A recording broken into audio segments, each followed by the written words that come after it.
Welcome to Move the Chains with Jonathan Rivers. Here's your host, Jonathan Rivers. Man, let there be football. Welcome to Move the Chains. I'm Jonathan Bam Rivers. I've got a smile on my face, but I'm real upset. And that's why when it comes to the MTC call sheet, I want to talk about the state of the NFC East. Because there are so many people that have crazy delusions about the NFC East. I'm just being honest. And maybe I'm more bullish to speak like the stock market on this division than most people, but I want to talk about the NFC East. And in the Chang Gang chatter, as always, we're going to take the social media so I can answer your questions regarding all things NFL. And then my nonsense narrative, there's a two-time MVP quarterback that people associate the word choke with in the playoffs. Yes, I'm talking about Lamar Jackson. Yes, he hasn't performed to the level at which everybody thinks he can and should, but I'm here to say that he hasn't choked in the playoffs, and I'll discuss why I feel that way. And then the final drive, Tua, it's time. All that and more here on Move the Chains, but you know how we do it. It's time for the opening toss.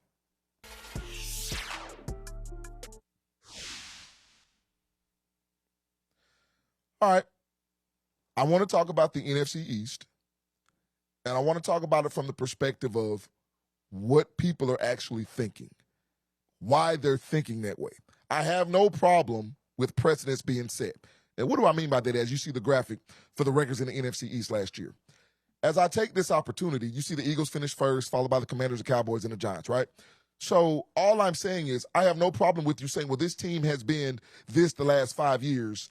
They're giving me an indication of what they could be. All I'm saying is don't have a fixed mindset when it comes to teams, especially in the NFL, because the turnover in the NFL can be rapid, and also the change of an organization can be rapid. And this is why I wanted to talk about this division.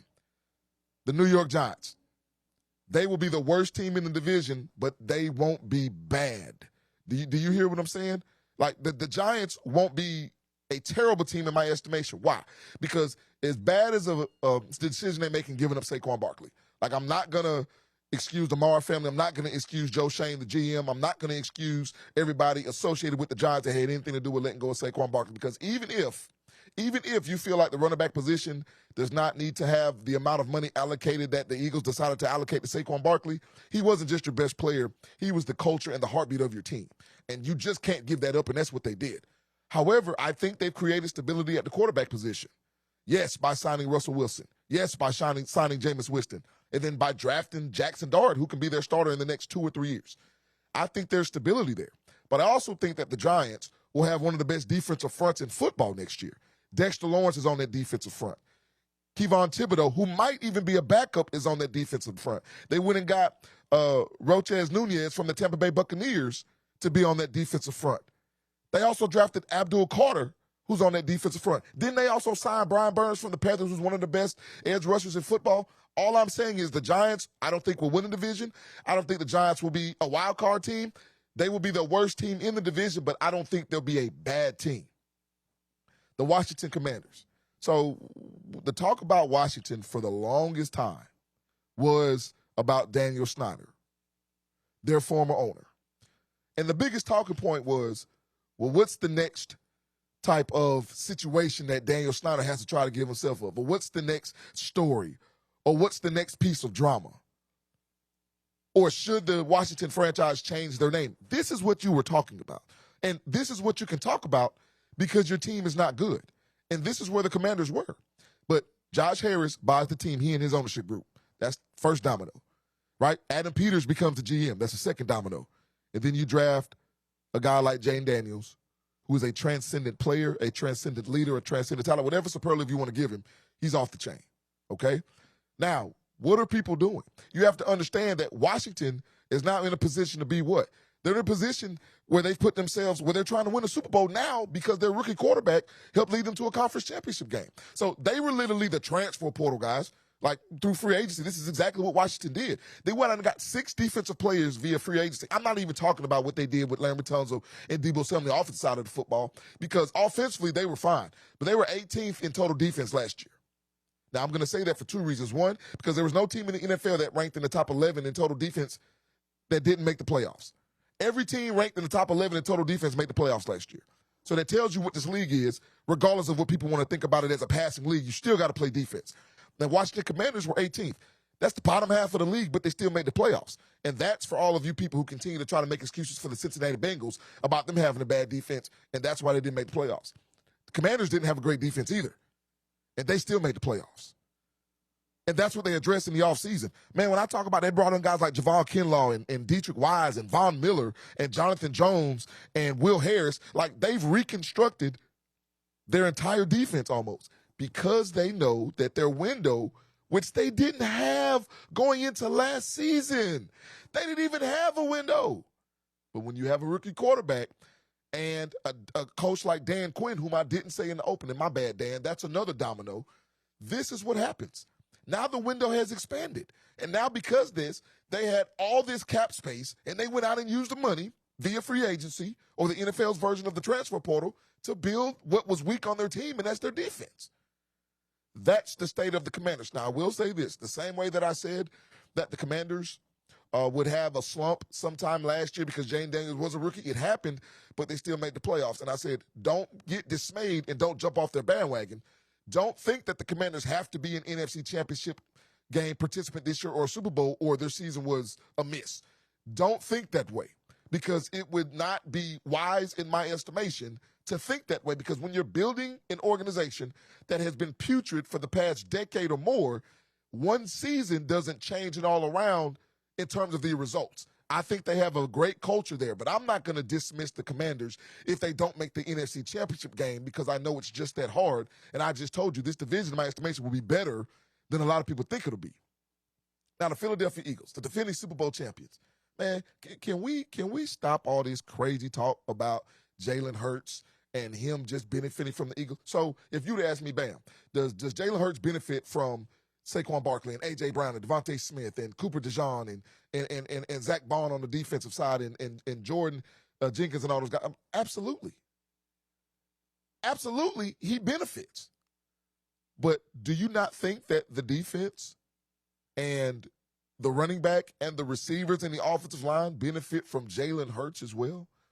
Do you not think that this is a full complement of a team that is phenomenal on both sides of the football? Of course it is. And you know why Philly is such an interesting dynamic is because they've literally had different offensive defensive coordinators with the past 4 or 5 seasons consecutively.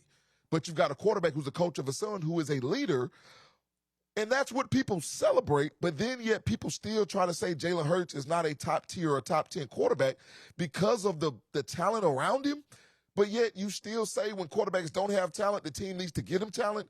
You find a reason to love who you love, and you find a reason to hate who you hate, and find a reason to disrespect whom you disrespect. That's just the truth. And as soon as you can look in the mirror and say that to yourself, we'll be all good.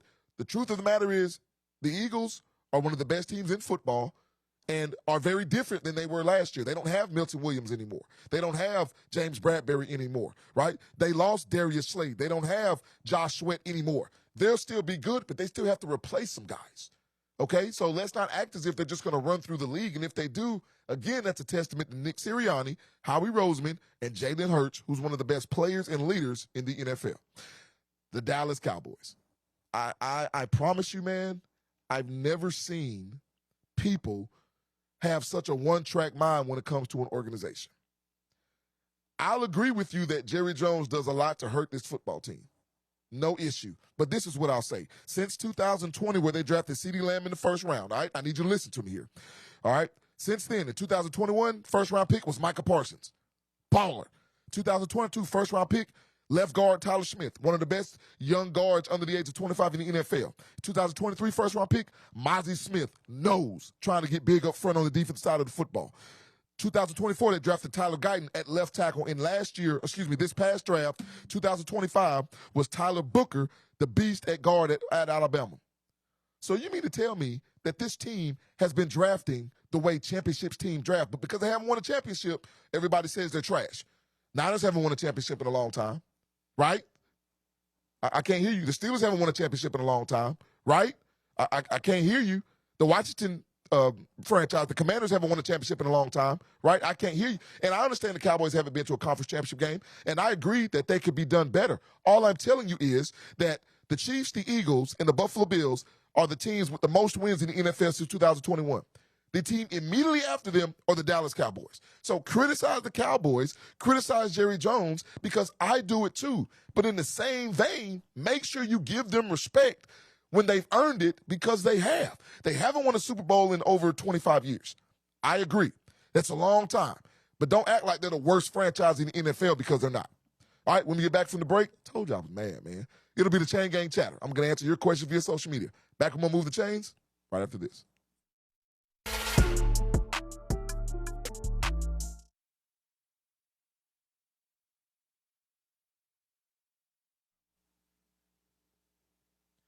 And welcome back into Move the Chains. Before we get to the Chain Gang Chatter and answer your questions via social media, I want to take this opportunity, as always, to thank my Lord and Savior Jesus Christ for hosting Move the Change. Secondly, I want to thank you, the fans.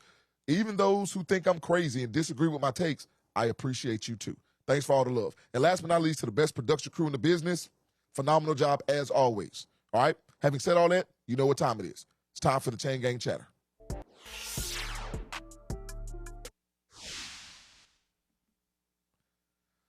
All right, so let me go ahead and get my first question. I'm going to answer social media questions. It's coming. Trust me. There we go. All right. So how can Ben Johnson best help Caleb Williams in 2025? You might be shocked by this answer, but here it is. To be a better head coach than he is offensive coordinator or quarterback coach. Seems pretty simple, right?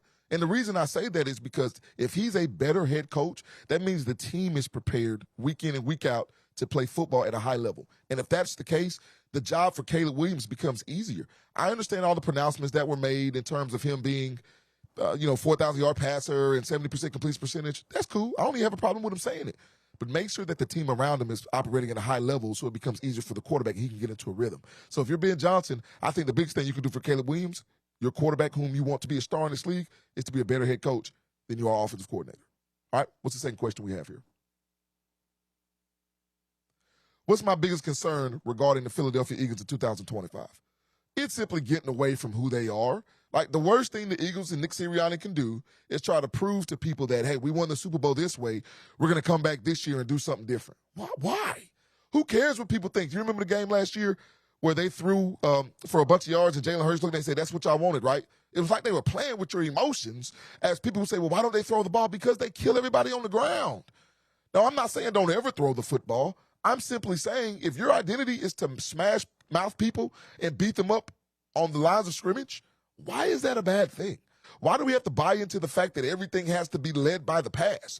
The pass can be the complementary piece if the running game is like the Eagles, which is their primary piece. So the biggest concern I have for the Eagles is that they try to get outside of who they are and try to please people who have nothing to do with their organization. All right, what's my last question? All right, what's the OC-DC combo that I'm looking most forward to seeing and watching in 2025? It's the combo in Vegas, ladies and gentlemen. Chip Kelly is the offensive coordinator and Patrick Graham as a defensive coordinator. A lot of you don't know much about Patrick Graham. He's been the defensive coordinator in Vegas for the last 2 or 3 seasons. But you do know Chip Kelly, right, from Oregon. And then he also was the head coach of the Philadelphia Eagles for a time. And Pete Carroll is the new head coach. The reason I'm watching this combo is because I want to see how complementary they are.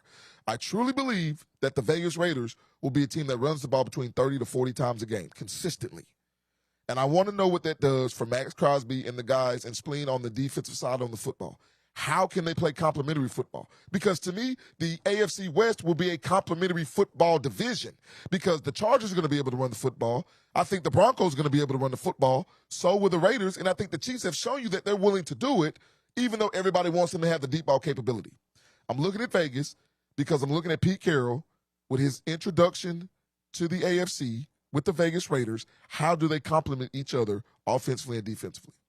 All right, when we get back, why is there a quarterback that's so fire that everybody loves to hate? Back on my favorite segment of the show, right after this.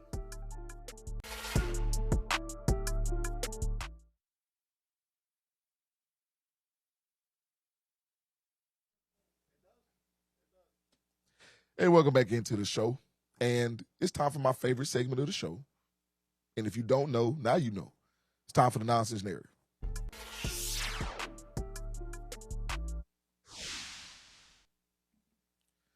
All right, so you see my lower third right there? Says Lamar Jackson chokes in the playoffs.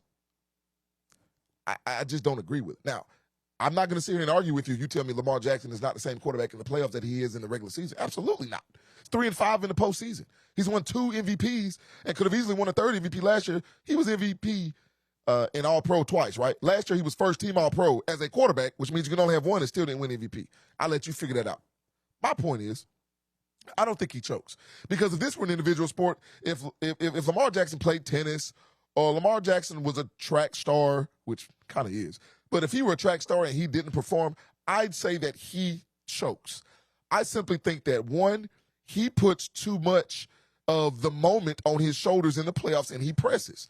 And because he presses, he doesn't play up to his capabilities. I truly believe that. And again, this is not me saying he doesn't need to be better. He absolutely needs to be better. But did he need to be better when Mark Andrews dropped the pass? No. But did he need to be better when he fumbled in a crucial time, I think, in the second half against the Bills in the division round last year? Yes. So you see what I'm saying? Like, to me, choking means he has no idea on what's transpiring around him, and the moment is just too big.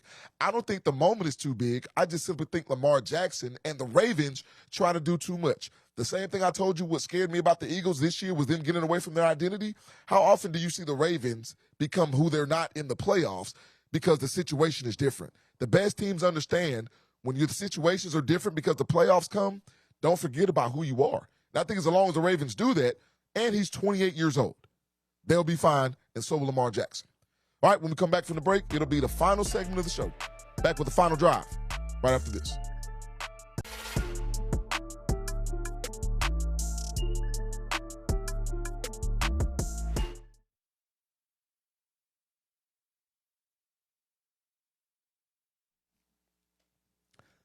And welcome back in to Move the Chains. It's time for the final segment of the show. Let's get to the final drive.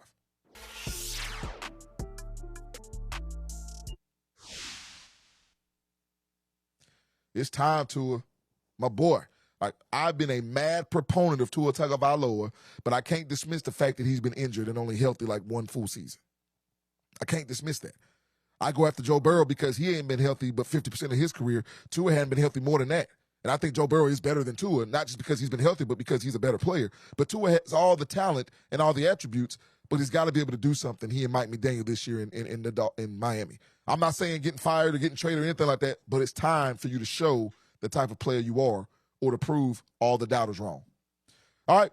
Don't forget, you can not only catch us right here on the Sports Leader WXTX Fox 54, you can also catch us on YouTube. There's the channel. You see the videos.